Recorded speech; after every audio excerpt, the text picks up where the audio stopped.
when we're not fully in the body,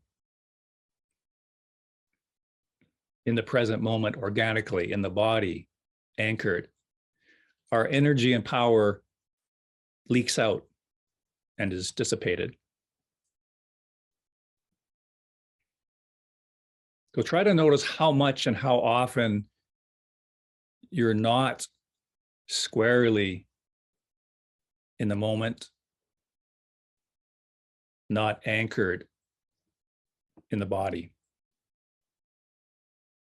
Make that a mission, a purpose. So you're signaling to your mind, giving the intention, it's time to start to notice where I am, when I am, as a habit.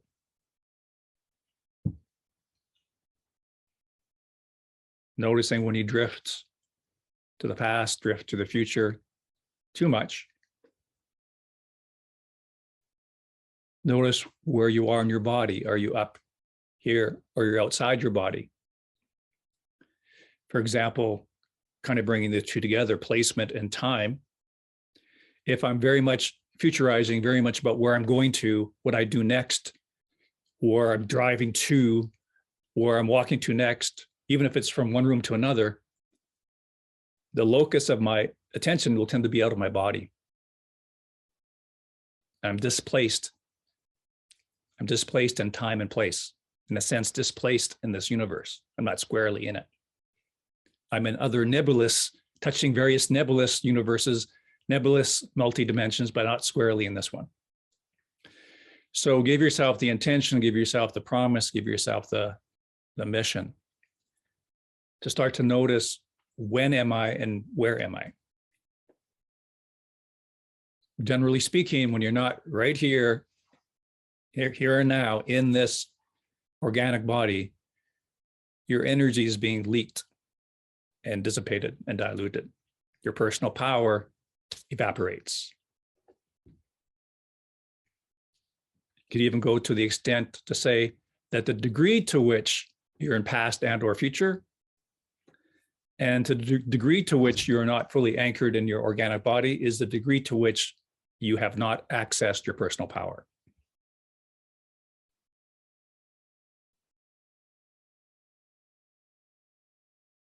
You're just not, it's like you're always trying to meet someone at the coffee shop, but you always get the time wrong or the location or both.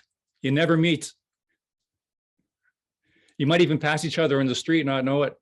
You're passing your spirit all the time, your integrated power, not know it. It's side shifted slightly in the next dimension. Once in a while, you might have banged into it. Wow, things are going well here. Things are in sync. Feel powerful, feel good. You've aligned.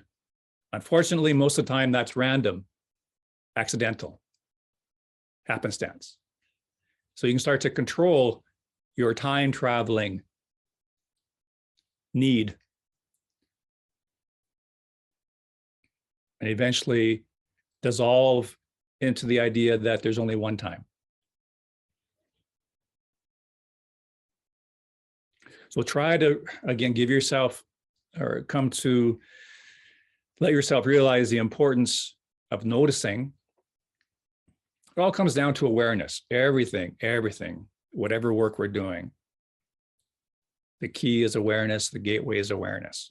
Otherwise, you're lost. Otherwise, you can't make a change. You can't make a shift. Again, back to the cafe scenario or meeting someone.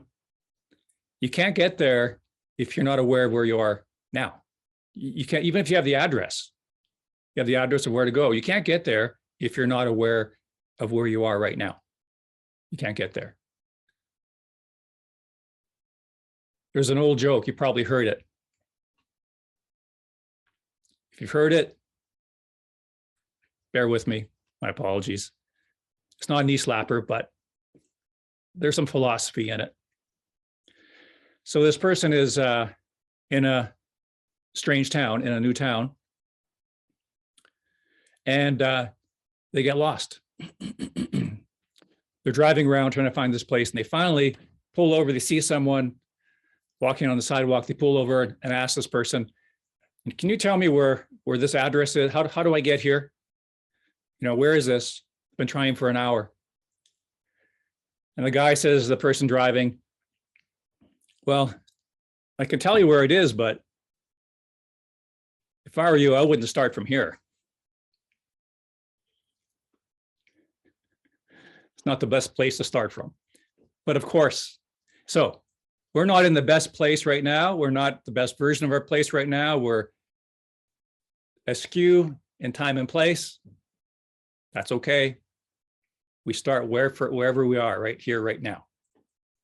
That's where we start to connect to our personal power. That's where we start to collect our personal power. And then we're a better navigator through our universe. Has to start right here and now. And that can only happen with awareness, keener and keener awareness, sharper and sharper self-honesty, like a scalpel, like a scientist. Just self-honesty, clarity, then things start to reveal themselves automatically. A lot of what our non-understandings or displaced power is because we're not really willing to look. It's like being a cold, calculating scientist. I just want truth. Things tend to start to unravel. Things start to show themselves because now our antenna is up and we're looking for data. And so all the data is there for us.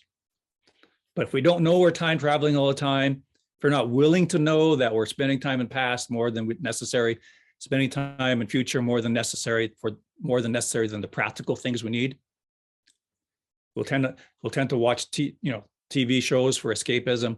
So we're not really shining the awareness of consciousness on us like a scientist